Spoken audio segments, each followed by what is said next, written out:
ढारब DJ Govind Bihar, DJ Govind Bihar. जल कैसे ढारब जहिया सहाला भेलै बाबा हो कोरोना के मिलल छूट गेलै जान हमर सोना के बाबा हो। जहिया सहाला भेलै बाबा हो कोरोना के मिलल छूट गेलै जान हमर सोना के।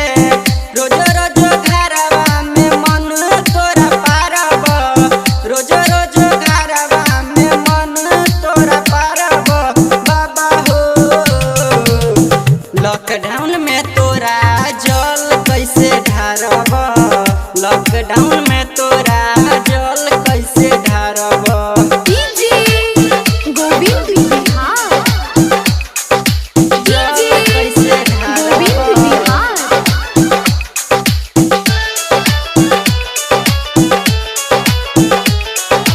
जल कैसे ढारब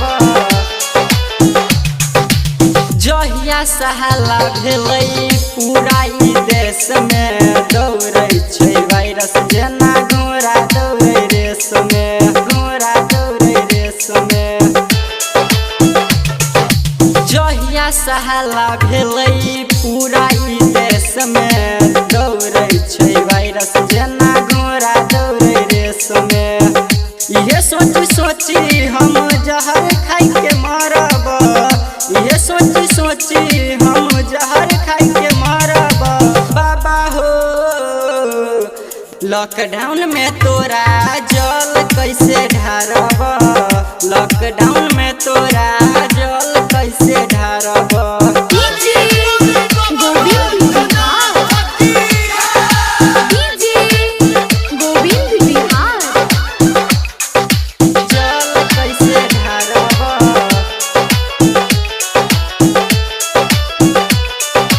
जल कैसे ढारब विक्रम बिहारी लगन छला सहु पप्पू हटेला के करियो ना निराश हो, करियो ना निराश हो।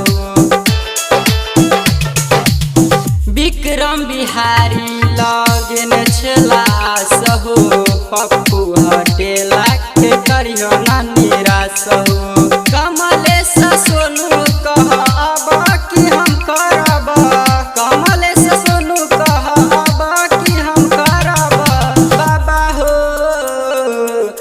लॉकडाउन में तोरा जल कैसे ढारब, लॉकडाउन में तोरा जल कैसे ढारब। Mix by MR recording studio Agropatti Chowk.